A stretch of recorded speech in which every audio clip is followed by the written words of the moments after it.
últimos 9 años, la PGR reportó más de 4,000 denuncias por tortura. Más de 60% de las quejas fueron presentadas en 2014. Hoy hablaremos sobre las atribuciones que tienen los jueces para ordenar de oficio una investigación cuando se presume que hubo tortura. Soy Verónica González, comenzamos.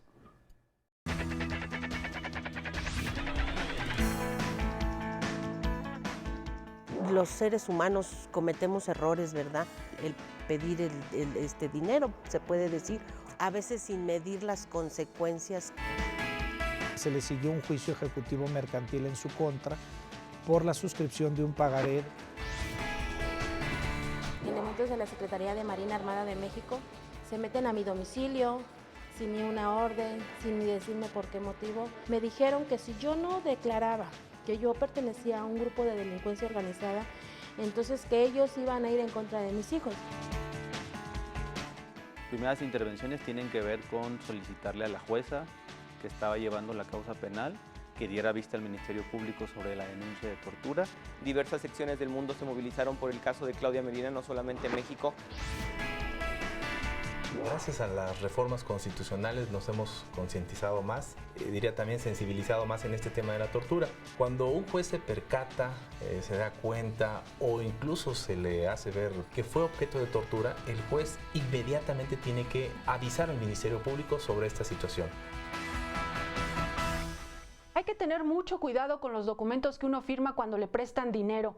Juana de la Cruz le pidió 10,000 pesos a una amiga y después de unos años le exigía solo por pago de intereses más de 300,000 pesos.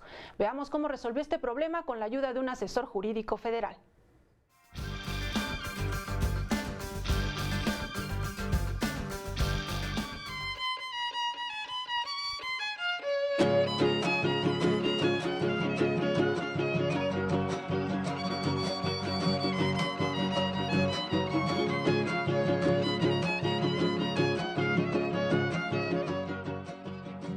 Juana de la Cruz Flores ha vivido todo un calvario.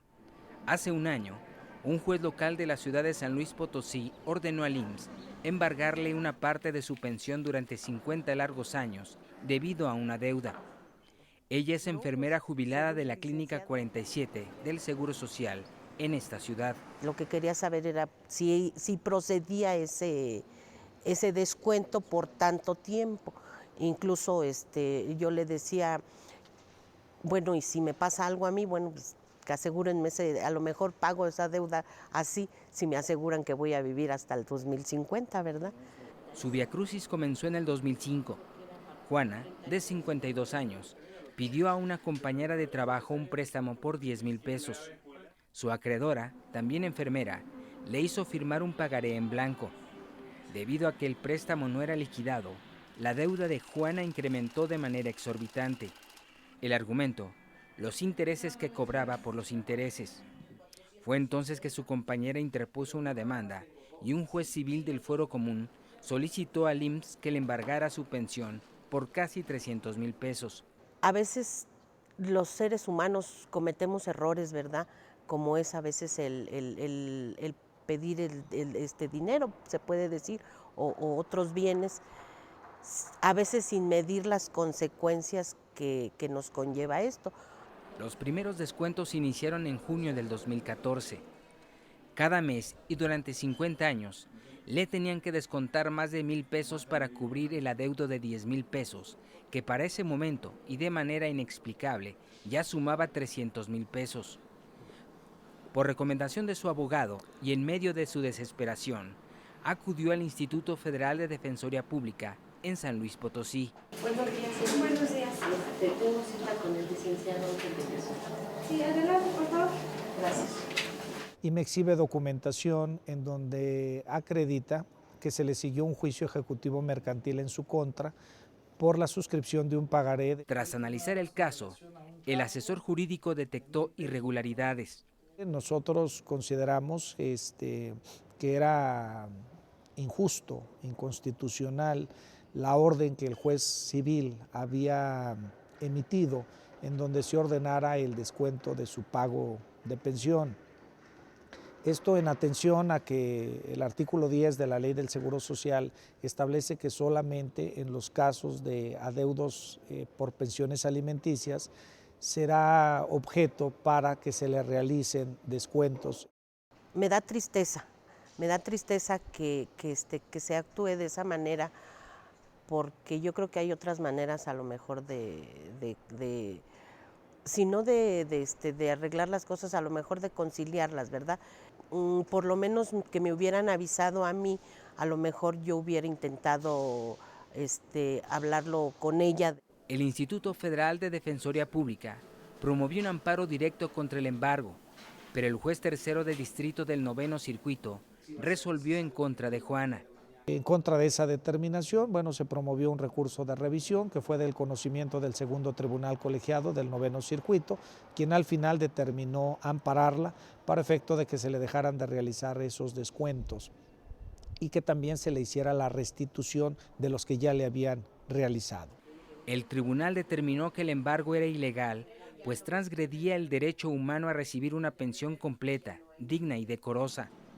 Los magistrados también consideraron que el IMSS estaba obligado a cuestionar la decisión del juzgado que ordenó el embargo, pues el artículo 10 de la Ley del Instituto Mexicano del Seguro Social establece que las prestaciones son inembargables, excepto en casos de obligaciones alimentarias.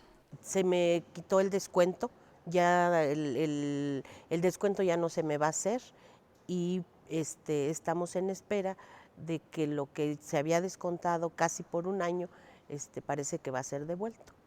Juana de la Cruz ya duerme tranquila. Solo espera a que el IMSS le entregue. Veamos ahora qué dice la jurisprudencia de la Suprema Corte de Justicia de la Nación sobre la posibilidad de embargar una pensión jubilatoria.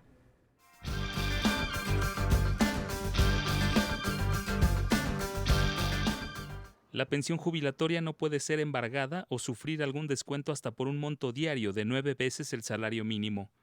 Así lo establece una tesis aislada de la Segunda Sala de la Suprema Corte de Justicia.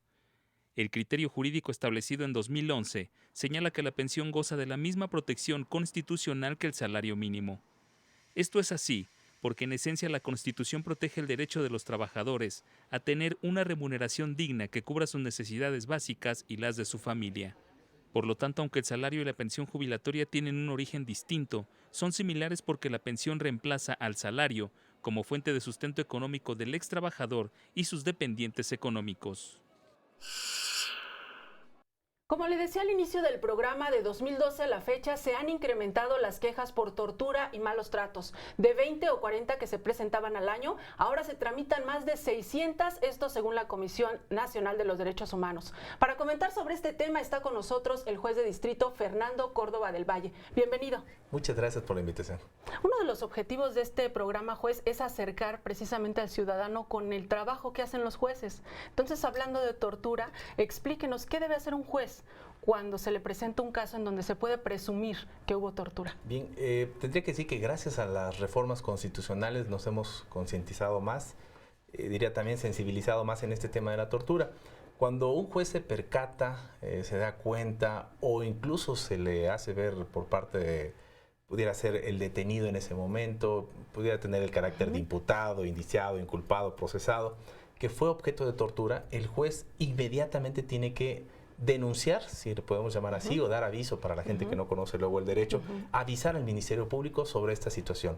Incluso la propia Corte y criterios jurisprudenciales han establecido que tiene que, además de dar aviso, hacer las certificaciones correspondientes, que pudiera percatarse a lo mejor de una lesión física, porque bueno, sabemos que también hay psicológica, esta que no se logra percibir, pero podrá hacerlo y tendrá que hacerlo como obligación del juez de hacer estas certificaciones e incluso ordenar un certificado médico.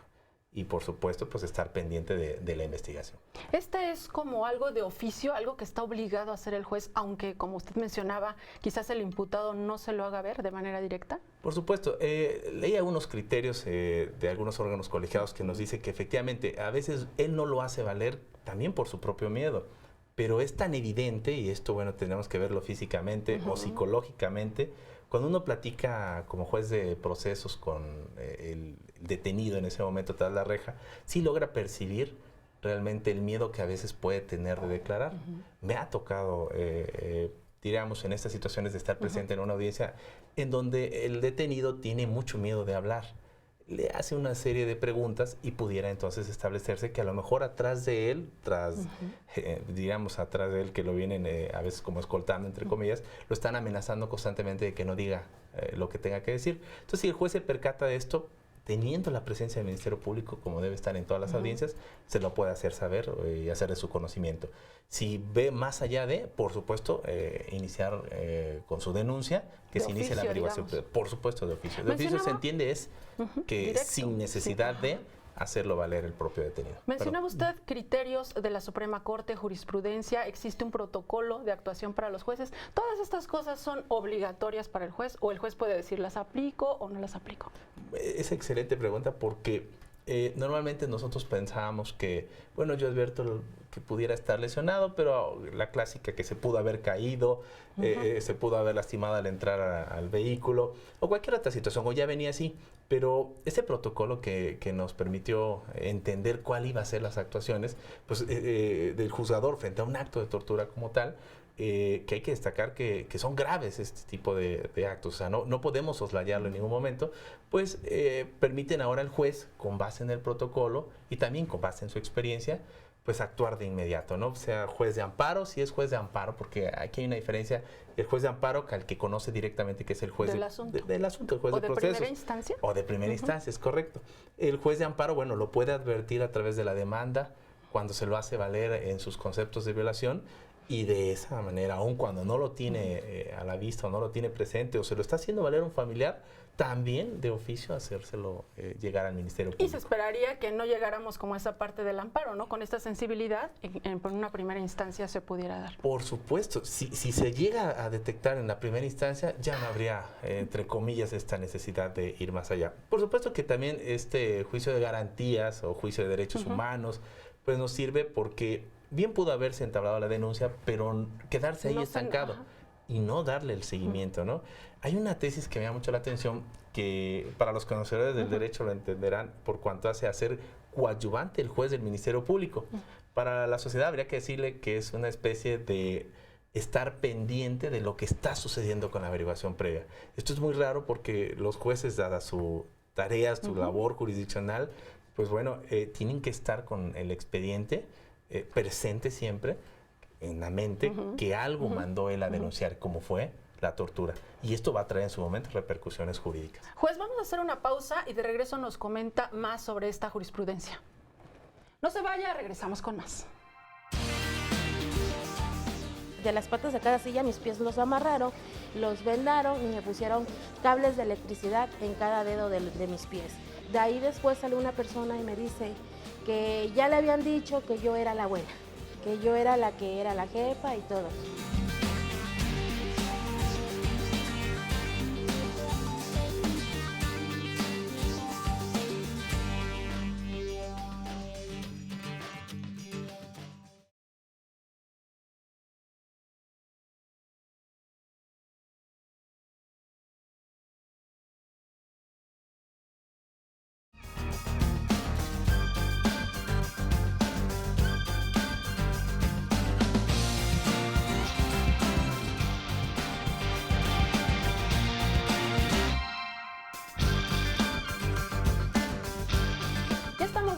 Antes de continuar esta charla con el juez Fernando Córdoba del Valle, los invito a ver la historia de Claudia Medina. Veamos.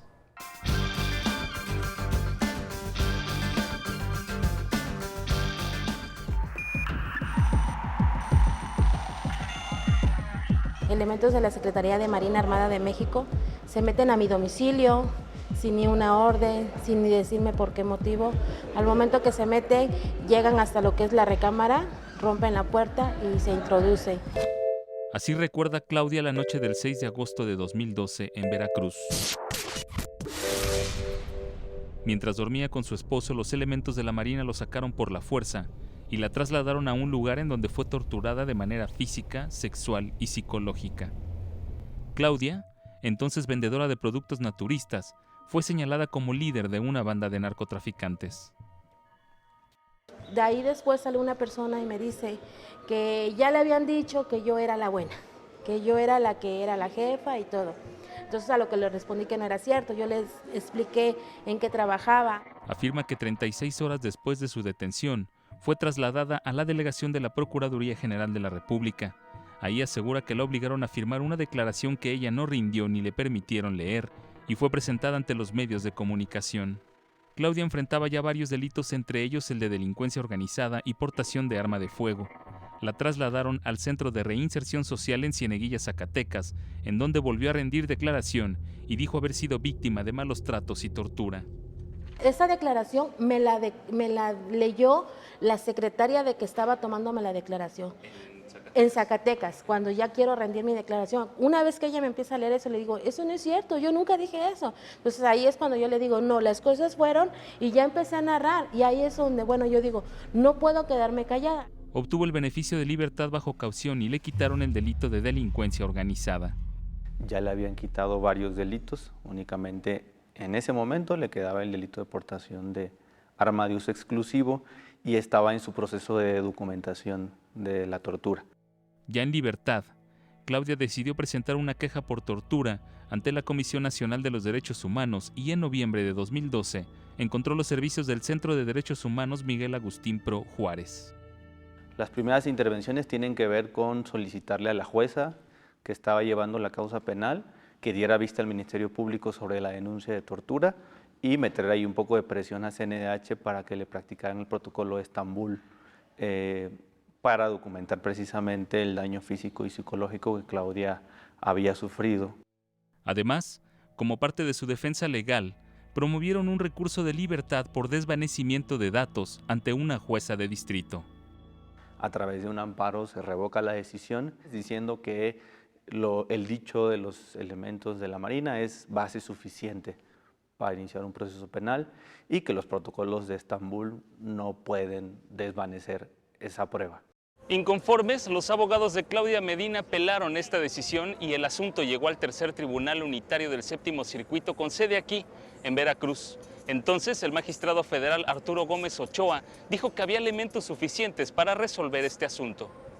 Yo consideré que, contrariamente a lo manifestado por la juez de distrito, la juez tercero de distrito sí habían quedado desvanecidos con las pruebas que aportaron en ese incidente, entre otros dictámenes médicos y psicológicos que le realizaron a la señora Claudia Medina Tamariz en la Comisión Nacional de Derechos Humanos y que se había hecho esos dictámenes siguiendo el protocolo de Estambul. El Tribunal Unitario del Poder Judicial de la Federación en Jalapa la absolvió del delito de portación de arma de fuego. Consideré que con esas pruebas de que había sido probablemente torturada, pues robustecía su versión exculpatoria que había hecho en su primigenia declaración ante el Ministerio Público, en el sentido de que los hechos habían ocurrido de manera distinta a lo narrado por los agentes aprensores. Resuelve fundado el incidente de libertad por desvanecimiento de datos y dice que efectivamente es proveniente de tortura el parte informativo. Dice tortura de tratos crueles, inhumanos y degradantes y le atribuye consecuencias para el caso. Es decir, se desvaneció la única prueba, entonces Claudia debe ser puesta en inmediata libertad sobre el único delito que se le imputaba todavía. El asunto de Claudia Medina llamó la atención de la comunidad internacional. Diversas secciones del mundo se movilizaron por el caso de Claudia Medina, no solamente México. Te puedo dar como ejemplos que se movilizó Inglaterra, se movilizó Noruega, se movilizó España, entre otros países, ¿no? Según un informe de Amnistía Internacional, las cifras sobre tortura y otros malos tratos aumentaron a partir de 2006 con la llamada Guerra contra las Drogas del gobierno federal. La tortura y los malos tratos siguen siendo generalizados, pues en 2013 hubo un 600% más de denuncias respecto de 2003. Fue un caso que al final del día fue resuelto favorablemente por el Poder Judicial de la Federación, aplicando estándares internacionales y a lo cual nosotros le damos una muy fuerte bienvenida. Y es por eso que emití la resolución en el sentido de revocar la sentencia que había declarado infundado el incidente de libertad por distintos datos y declararlo fundado y por lo tanto ordenar su libertad. Pensamos que es un precedente importante porque debería hacerse igual en otros casos donde no ha pasado. Hoy, a más de 2 años de esta batalla legal para ser absuelta de los delitos que no cometió, Claudia Medina anunció que reactivará la denuncia interpuesta en la Procuraduría General de la República contra los marinos que la torturaron. Hemos buscado que salga una recomendación. Ya la Comisión Nacional de los Derechos Humanos tiene todo para emitir una recomendación y no lo realizaron. Bien, pues el caso de Claudia Medina, juez, fue juzgado, procesado bajo las reglas del sistema penal tradicional. Pero explíquenos esta parte de la exclusión de la prueba. ¿Qué sucede cuando a ella le toman su declaración y fue bajo tortura y cuando el juez se da cuenta de esta situación? ¿Ya no vale eso? No, por supuesto. Ya la Corte incluso también ha definido este aspecto para diferenciar entre una prueba legal o una prueba ilegal o una prueba lícita o una prueba ilícita. La prueba legal cumple con todas las formalidades, contrario a la legal, que sería lo ilegal, no cumple con las formalidades establecidas. Quizá pudo haber no estado asistido de un defensor, pero cuando estamos hablando de obtenciones de, en este caso, pudiera ser una confesión a través o con base en la tortura, estamos hablando de pruebas obtenidas ilícitamente, lo que permite establecer entonces que no se cumplieron ni con formalidades y que además se transgredieron derechos humanos a la persona que declaró, lo que trae como consecuencia que esa prueba se tenga que excluir totalmente y trabajar solo con las pruebas que cumplan con los requisitos establecidos como tal. Si esas las quitamos, las excluimos, tendríamos que resolver si efectivamente son suficientes con las que nos quedamos para seguir en el sistema tradicional, pues bueno, consignar, dictar una orden de aprehensión, si es con detenido, dictar un auto de plazo constitucional y consecuentemente hasta una sentencia. Esta jurisprudencia que nos mencionaba en el bloque anterior tiene que ver con esto, con esas consecuencias. ¿Qué es lo que sucede cuando es ilegal esta declaración? Por supuesto, esa y otras más. Hay una que está apenas surgiendo y esto es a raíz de términos de los derechos humanos. Lo diré así rápidamente, la figura del arraigo, está tan cuestionada en su momento. La Corte señaló claramente que en materia de amparo, si el arraigo, le decimos coloquialmente, ya se levantó, esto es, ya se acabó el arraigo, para explicarlo más sencillamente, nosotros decíamos, bueno, en materia de amparo, si ya se acabó el arraigo, ya no hay ninguna violación y se acababa el asunto, se sobreseía. Sin términos jurídicos, ahí quedaba el asunto. Pero ¿qué sucede? La Corte dice, no, tienes que estudiar si las pruebas obtenidas, quizá por un mal arraigo, por no cumplir con las formalidades esenciales que establecen los procedimientos como tal, son legales o no legales, lícitas o ilícitas.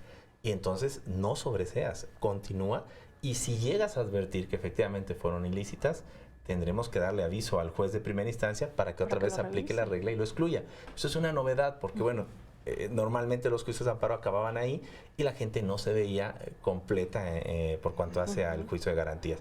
Y lo que busca el juicio de amparo siempre es restituir al quejoso en el goce total de sus garantías individuales, lo que no sucedía con un sobreseimiento. Se protegen al máximo, digamos, los derechos humanos. Además de este protocolo y de estos criterios a través de la jurisprudencia, veíamos en la nota el protocolo de Estambul. Háblenos de ese instrumento internacional. Desde 2000 que nosotros vamos incorporando, de hecho se firma con posterioridad, pero bueno, se lleva a cabo en Palermo. Creo que más que nada estos sirven para concientizarnos, independientemente que son instrumentos jurídicos internacionales obligatorios para su aplicación, nos sirven para, de ahí sale el protocolo de la Corte para cuestiones de tortura, pues nos sirven para seguir ciertas reglas indispensables para que ya sea en el proceso como juez de primera instancia o en materia de amparo, sepamos cómo actuar. Porque muchas veces estamos, entre comillas, lo diré entre comillas, cegados por cuanto hace, bueno, yo no advierto, me está mintiendo. ¿Qué es lo que pasó en el caso de Claudia? Y nadie le cree. ¿Por qué nadie le cree? Constitucionalmente se ha dicho que estamos permitidos cuando somos detenidos a mentir. Entonces todo el mundo alega y dice, no, no es cierto, yo soy inocente. Y como todo el mundo dice que es inocente... Nadie va a decir, sí, soy el líder del cártel. Y ahora, cuando se señala que ha subido o que se incrementaron los casos de tortura, que no hay que soledar que sí, efectivamente se han incrementado, pero también muchas de ellas, o muchas de nuestras de ellas, también se han advertido que no son totalmente comprobadas fehacientemente, y al no ser comprobadas recientemente con prueba plena, pues bueno, se entiende que no hubo tortura. Esto, diríamos, en Nos valores vamos de entendidos. repente al extremo, ¿no? De repente también hay detenidos que se ha sabido, ¿no? Que se golpearon ellos mismos para proceder a esto. Es un abuso. Quizá en este extremo, pondré un ejemplo que me ha pasado como juzgador ver. Hay una persona que nos alegaba que no le habían entregado sus copias, unas copias que había solicitado, y que esto lo torturaba psicológicamente. Entonces, entre si es una tortura o no es una tortura y lo que está padeciendo, pues había que estudiar el asunto. Finalmente, bueno, se resuelve de una u otra forma, pero no logramos concebir que trajera como tal una tortura psicológica. Pudiera darse el caso que sí, tampoco me voy a alejar de ello, pero no solo pensemos en tortura como golpes, violencia, sino también a veces este tipo de situaciones en las que, psicológicas, en las que el sujeto no conoce realmente su averiguación y él alega que está psicológicamente. De manera difícil, ¿no? Juez, vamos a hacer una pausa y de regreso nos comenta qué sucede cuando un juez no aplica estos criterios. Hacemos la pausa, antes el ABC jurídico de hoy.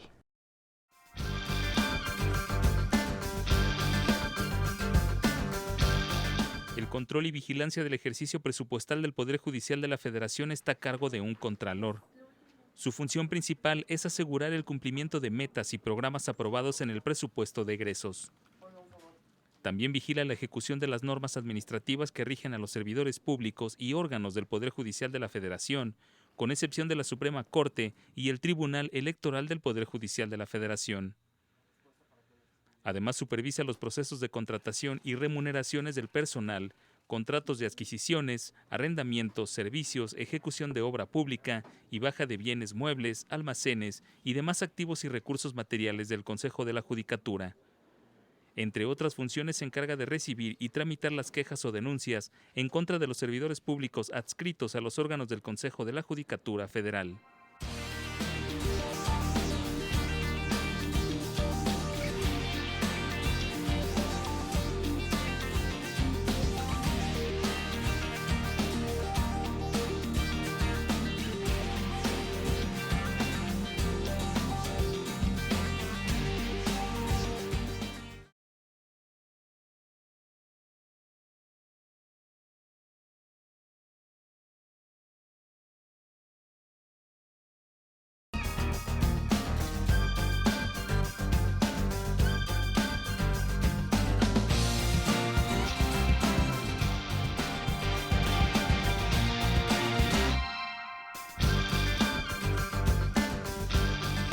Seguimos conversando con el juez Fernando Córdoba del Valle y le preguntaba yo en el bloque anterior, ¿qué sucede en cuanto al procedimiento si el juez no se percata o si no hay una denuncia expresa? Bien, si no se percata, si no hay una denuncia y esto se sigue y se llega a descubrir con posterioridad, por supuesto que todas las declaraciones rendidas, sobre todo las confesiones o las pruebas obtenidas de manera ilícita, pues se tendrán que declararse una especie de nulas, ¿no? Sin valor probatorio, para darlo más a entender. En materia penal nosotros valoramos a través de indicios. La suma de cada prueba es un indicio, puede constituir hasta una prueba plena. Más o menos explicado así, grosso modo. Si quitamos estos indicios porque fueron obtenidos ilícitamente, nos podemos quedar sin pruebas. Y al quedar sin pruebas, podríamos desde negar la orden hasta dictar autos de libertad y, por supuesto, que sería lo más correcto, una sentencia absolutoria. Si esto se va al juicio de garantías, pues bueno, habría que conceder el amparo. Nada de para efectos, sino un amparo, digamos, liso y llano. ¿Qué significa? Que sale libre. Sale libre totalmente, ¿no? Tendrá que la autoridad dictar un nuevo auto, dejando en libertad, o en su momento, en el recurso de apelación, o en su momento en amparo directo, tendrá que o revocarse la resolución condenatoria, o en su momento también concederse el amparo, que es el amparo directo. Todo esto es, bueno, en términos trato de verlo no solo de una sentencia absolutoria, sino también a través del juicio de amparo. Todas las actuaciones obtenidas de manera ilícita son, por supuesto, ilícitas y no tienen valor probatorio. Hay una teoría que se llama la teoría del fruto del árbol envenenado. ¿Y qué consiste en que, bueno, un árbol puede crecer, darnos fruto, pero si se alimentó ese árbol, digamos, con agua contaminada, todos sus frutos son contaminados o estarán contaminados. Lo mismo con la prueba. Un mal arraigo, un arraigo hecho totalmente fuera del contexto legal, traerá consigo pruebas ilegales o en su momento pruebas ilícitas. Habría que eso ponderarlo. Y que es un poco lo que sucedió en el caso de Claudia Medina. La detienen sin orden de aprehensión, no le dan oportunidad de defenderse, no tiene abogado defensor y entonces en el proceso se cae todos esos argumentos. Del trabajo periodístico que se advierte, bueno, se advierte claramente que parece que fue detenida, dicen ellos, flagrantemente, ¿no? Bien pudieron haber puesto...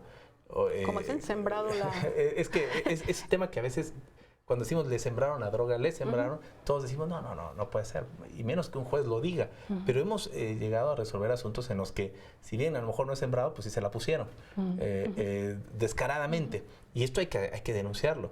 Entiendo, conforme va desarrollándose la nota periodística, que ella cuando ya se encuentra en Zacatecas es cuando despierta, porque también es importante, los jueces deben ser sensibles en que una persona es detenida, es torturada, llega a un reclusorio, está frente a un juez, no sabe ni de qué se le está señalando. En otro estado de la República. Perdió todo. En ese momento perdió familia, perdió, digamos, su persona, no sabe ni quién es. Y a veces estamos como juzgadores tratando de leer sus derechos. Tienes derecho, tienes derecho. ¿Cómo los va a ejercer? Oye, la reforma constitucional, que esto es el tema del juicio acusatorio. Y que platicaremos más adelante. Es explicarle, informarle qué es lo que está haciendo ahí, incluso darle pausas. Yo siempre he entendido, bueno, si usted no puede declarar ahorita, puedo suspender en este momento la audiencia. Qué importante es eso. Por supuesto. Anécdotas que nos han pasado a veces es de, oiga, ya desayunó, ya comió, tiene sed, quiere agua, y a veces es, sí señor, y en ese momento le sirve para decir, oiga, es que yo no sé qué hago aquí, y empieza a hablar en relación con el tema. El juez tiene esta experiencia, o sea, en la práctica la va acumulando para poder detectar estos casos, ¿no? Y esto es sensibilizarse.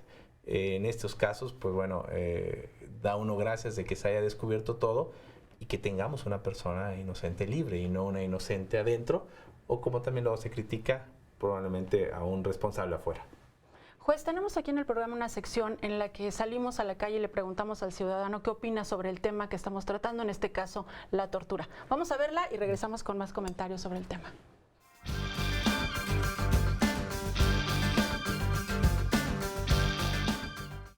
Está mal que presionen a la gente de esa manera para que acepten algo que ellos a lo mejor no hicieron, ¿no?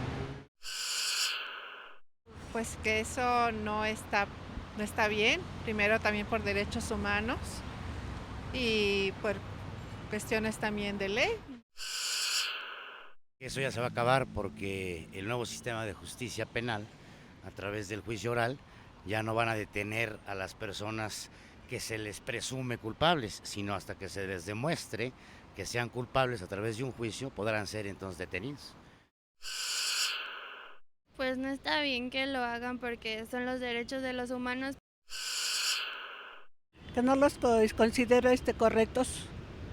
Es una forma de presionar a la gente para declarar algo que no ha cometido, algún delito que no ha cometido. Sí, es un poco difícil, ¿no? Porque no sabemos si la persona sea culpable o no sea culpable.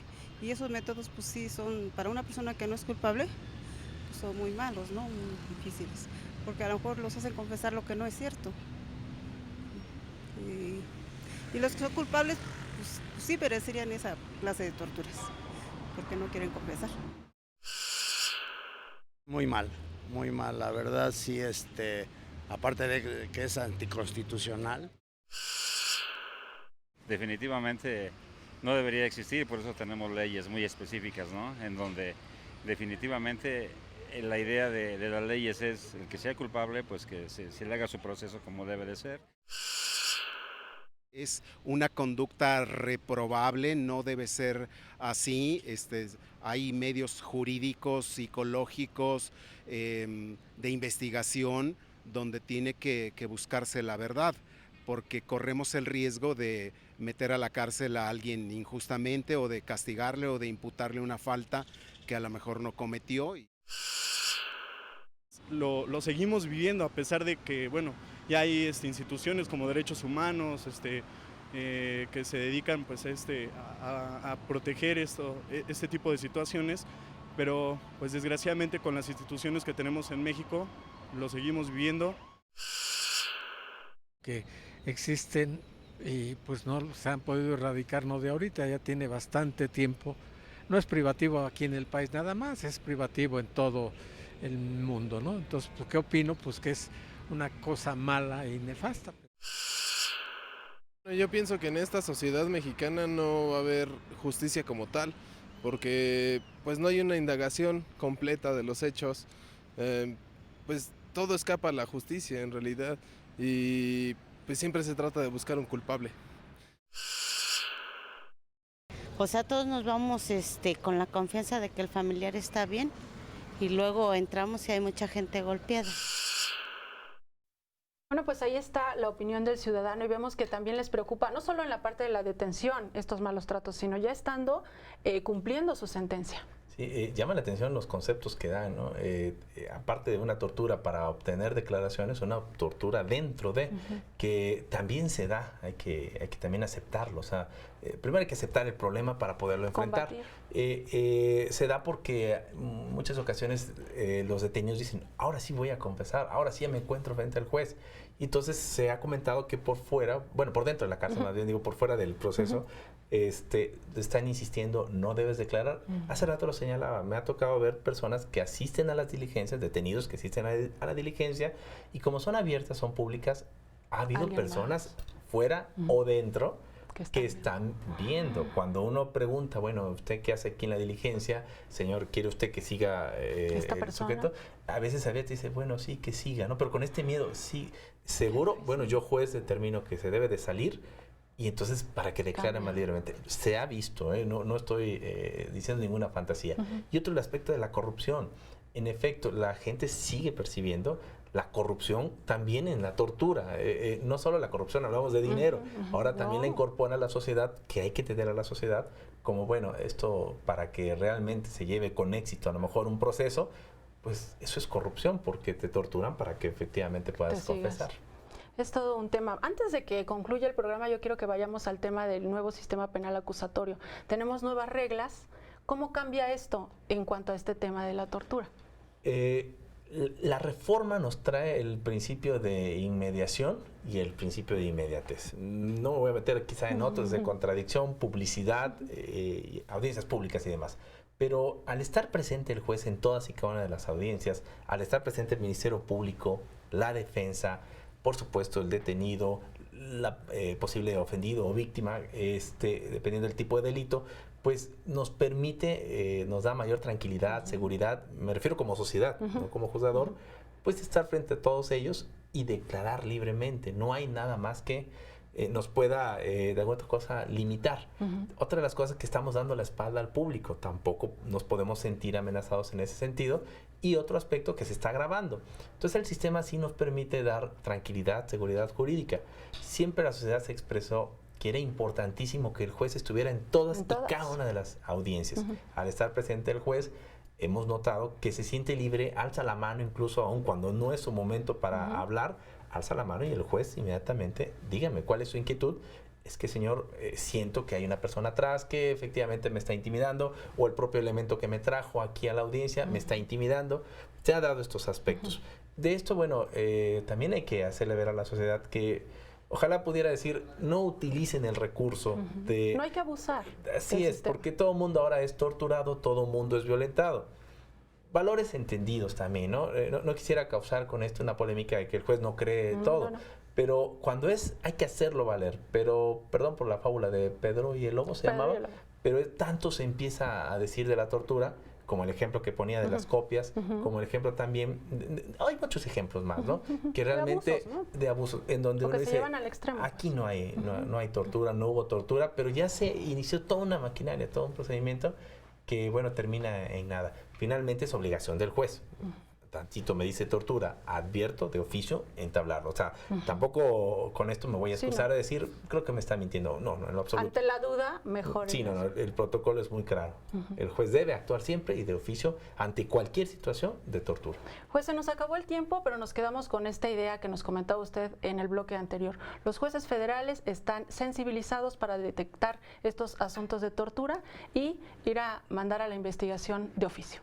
Por supuesto, y esto es grato para, también como juzgador, como sociedad, como parte de tener juzgadores sensibles en estos temas y que realmente me escuche y que realmente actúe luego de que yo le haga valer aspectos como la tortura.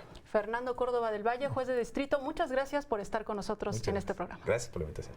Nosotros vamos a hacer una pausa, no se vaya, regresamos con más información.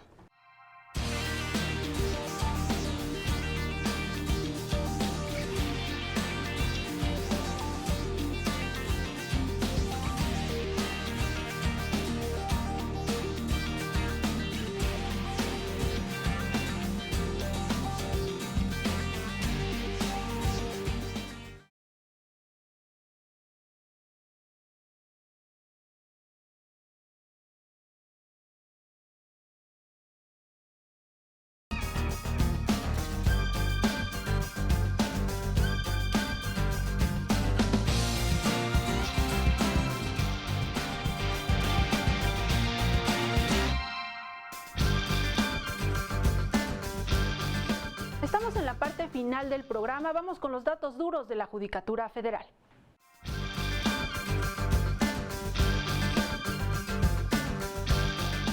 Los tribunales colegiados de circuito iniciaron 2015 con 117.841 asuntos que, sumados a los 35.551 expedientes que ingresaron en enero, sumaron 153.392 juicios.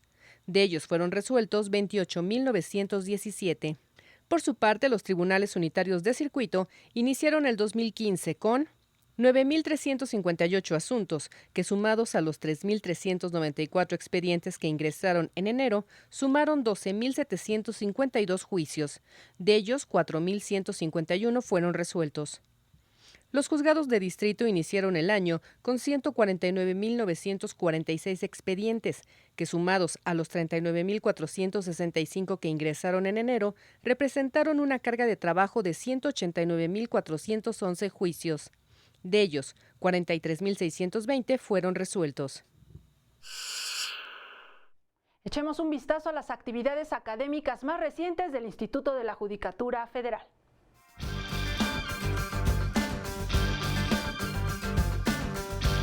Resoluciones más rápidas y transparentes son algunas de las ventajas que ofrece la reforma al Código de Comercio, que establece la oralidad en los juicios mercantiles. Así lo sostuvieron los ponentes del curso de especialización en juicios orales mercantiles impartido en el Instituto de la Judicatura Federal. Ya dejaremos de integrar expedientes voluminosos, dejaremos o podremos superar el impedimento de tener un contacto de juez y partes. Jueces federales del primer circuito especializados en materia civil, así como sus equipos de trabajo, en total 100 funcionarios, recibieron 60 horas de capacitación en esta materia. En el edificio sede de la Escuela Judicial fueron expuestas las bondades del sistema oral aplicado en la materia mercantil. Por ejemplo, que el juez esté en contacto con las partes en conflicto y que reciba directamente las pruebas de las actuaciones. Con esto, se agiliza la resolución de los asuntos. Esto es para que yo pueda llegar a mi audiencia, tengo que prepararla. Si yo consigo eso y estudio antes de tiempo el expediente, puedo concentrar las actuaciones y puedo tener agilidad en el proceso y puedo realmente tomar las mejores decisiones. A través de este curso se dio capacitación para resolver juicios orales mercantiles, no solamente en los órganos de primera instancia, sino también a nivel del juicio de amparo. También fueron abordados temas como la legislación vigente, las facultades del juez, los medios de apremio, el trabajo de los secretarios y el proceso de notificación. Especialistas afirman que estas disposiciones contribuirán a mejorar la calidad del servicio de impartición de justicia. Un compromiso mayor, un compromiso profesional, un compromiso de vocación, un compromiso de honestidad, un compromiso de lealtad, para poner más atención en lo que le están pidiendo el actor, en lo que está contestando el demandado y en los alegatos que formulan los abogados, los postulantes. Los juicios mercantiles en la modalidad de oralidad solo se tramitarán en casos que no excedan los 220.533 pesos. Ahora le presentamos nuestra sugerencia para ver cine relacionado con temas jurídicos.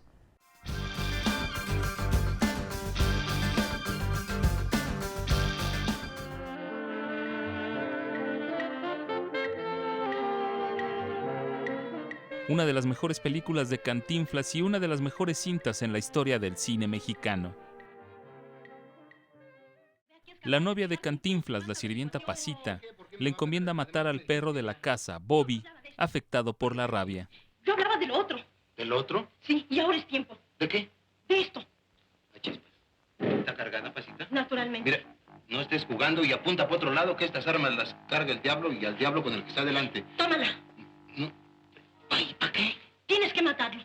¿Que tengo que qué? ¿Que matarlo? ¿Yo? Sí. ¿Y a sangre fría? Sí, urge. Había pasado la noche tranquilo, pero hoy volvió a ponerse furioso. Atrapó a la señora y ahora no deja salir al señor de la casa. Está frente a la puerta. No, si ya lo vi. La dueña de la casa, Dolores, es acosada por un delincuente, también llamado Bobby, quien la chantajea para salir con él. De modo que no voy a luchar contigo. O accedes por la buena, o mañana leerás estas cartas tu marido. Míralas. Aquí están todas, con las nuevas fechas que les he puesto. En cuanto te decidas, son tuyas. Su esposo, don Cayetano, intenta sorprender a su esposa en la infidelidad fingiendo salir de viaje, pero regresa con la policía. Bobby escapa del lugar y Cantinflas es descubierto por Cayetano. Dolores inventa que Cantinflas es su hermano Leonardo, quien regresó para cobrar una herencia, por lo que don Cayetano le ofrece vivir en su casa. Aparece la concubina del verdadero Leonardo, con quien tuvo 8 hijos, Clotilde, quien se suma a la farsa y es obligado a casarse hasta que lo detiene la policía. Ay, Leonardo, qué emoción. Como que me he pasado la vida soñando que me casaba en traje blanco. ¿Y no se enfermó? ¿De qué? De tanta pesadilla. Oh, grosero. Hombre. ¿Qué significa esto? ¿Y usted quién es? Soy el dueño de la casa y le he preguntado qué quiere aquí. Vengo por Leonardo del Paso. ¿Del Paso? Pues no hay paso. ¿Eh? Vienen por mí.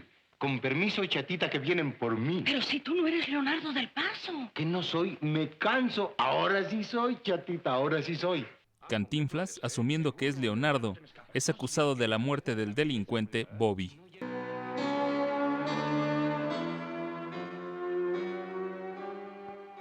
Inicia un juicio lleno de confusiones dadas por la existencia de un homónimo de la víctima.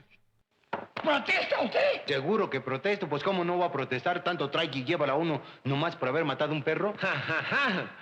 Pido a los señores jurados tomen nota de que el acusado insiste en tratar a su víctima de perro. Adiós, ¿y cómo quiere usted que lo trate? ¿No era un perro? Un proceso con prejuicios de los medios de comunicación por el aspecto del acusado. Fíjense qué cara tiene. Ya lo creo. En mi carrera de periodista nunca he visto una igual. Es el típico criminal lombrosiano. El criminal nato. Y hay que ver qué cinismo, ¿eh? Un juicio que evidencia la brecha entre las clases sociales y tecnicismos jurídicos. Dígame usted, cuando usted requirió el arma... ¿Cuando yo qué? ¿Con el arma qué? Cuando usted tomó el arma con que mató al Oxiso. Ah, ¿ahora maté a Narciso? ¿Ahora ya les gusté para otro muertito? El que mató usted. Pues yo no maté a Narciso, nomás maté al Bobby. Bueno. Ahí está el detalle, es una película mexicana de 1940 dirigida y escrita por Juan Bustillo Oro. Cantinflas, Joaquín Pardavé y Sara García protagonizan esta cinta que exhibe la situación de una persona de clase social baja ante el aparato institucional de la justicia. Decía, señor juez, ahí está el detalle. Como yo dije, qué casualidad, por un perro que a lo mejor era gato y lo traía, y ahora de que no y que sí, que a lo mejor ahora ya llegó, pues total, yo creo, ¿no? Ahí está el detalle, es un referente para los estudiosos del derecho. Ya nos vamos, pero antes vea usted esta nota. Un hombre demandó a su ex esposa porque consideró que sus hijos no eran tan bien parecidos como él. Veamos.